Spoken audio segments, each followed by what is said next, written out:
Greetings. I'm Thomas Caldwell of the Aurelian Column, and this is Movie Night.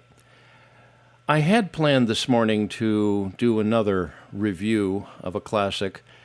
That'll have to wait for another time. Sadly, I woke up to the news that one of my personal heroes passed away. Sad, but not unsurprising, and that is Jim Lovell, made famous by being an astronaut back in the Apollo days. He flew around the moon on Apollo 8 in 1968, and more dramatically, in 1970, was the commander of the infamous Apollo 13. The movie I'm talking about, of course, is Apollo 13. It came out in 1995, a great year for movies.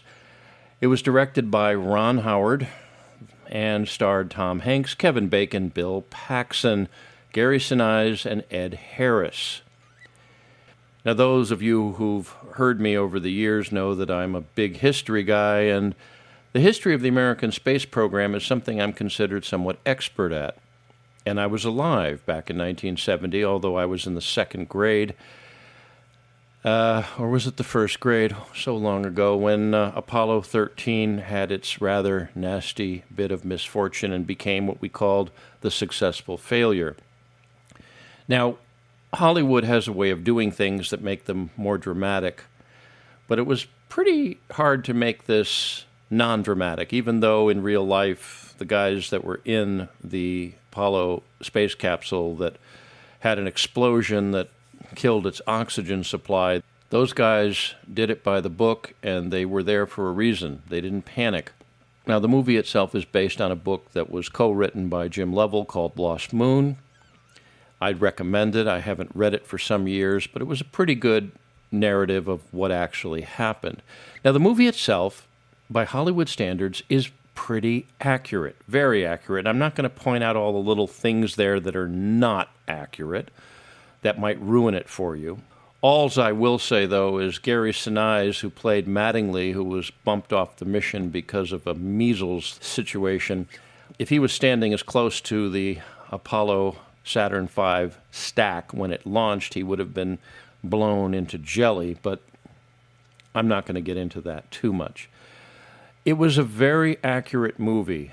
Mostly what the dialogue was stuff that was taken off the transcripts of all of the recordings that were done.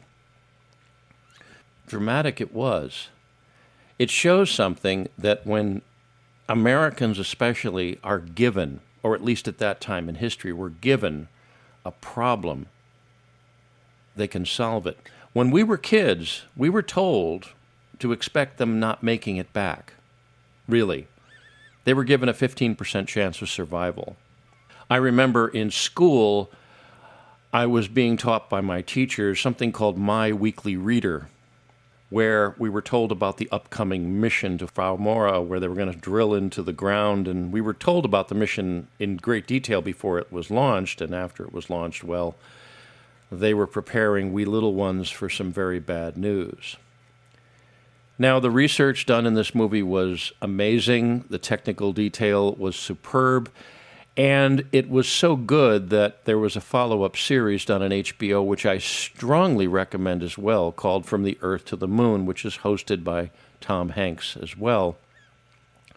And for those of you out there that think we didn't get to the moon, I consider you idiots and incapable of doing rudimentary research into the obvious. Yes, we did go there, but the reason we didn't go back? Money, willpower, political stupidity. Sound new? No. Anyways, the performance put on by these gentlemen, and of course I'm not mentioning Kathleen Quinlan, who played the part of Marilyn Lovell, the wife who put up with all this. Yes, this is a definite movie that people will be watching today. I was once able to actually correspond with Jim Lovell briefly by email. That was quite a treat. And I got to go to his restaurant. He and his son had a restaurant outside of Chicago many years ago that was, great place to eat. But time marches on, and the memories fade of those glory days when Americans actually dreamed big dreams and made things happen. So if you want to see a movie that might be inspiring if you're young, but if you're older like me, might be a little depressing, download or buy or otherwise see the movie Apollo 13. Came out in 1995 by Universal Pictures, directed by Ron Howard, starring Tom Hanks, Kevin Bacon, Bill Saxon, Gary Sinise, Ed Harris, and Kathleen Quinlan. It's available just about everywhere, and I think a lot of people will be watching it today and remembering one of our heroes that took a disaster and led it to being a success. That's it for today. If you appreciate my work, please like, subscribe, and share. Share with your friends and share with your enemies whether or not they believe we went to the moon. I can be reached at feedback@aureliancolumn.com. That's feedback@aureliancolumn.com. I'm up on X. My handle there is MICCAMPEN. That's MICCAMPEN. This podcast originates at Substack. My handle there is aureliancolumn.substack.com. Until we meet again, be good, be safe, be vigilant, and remember, don't forget the popcorn, and always watch the movie until the credits stop rolling. Good day.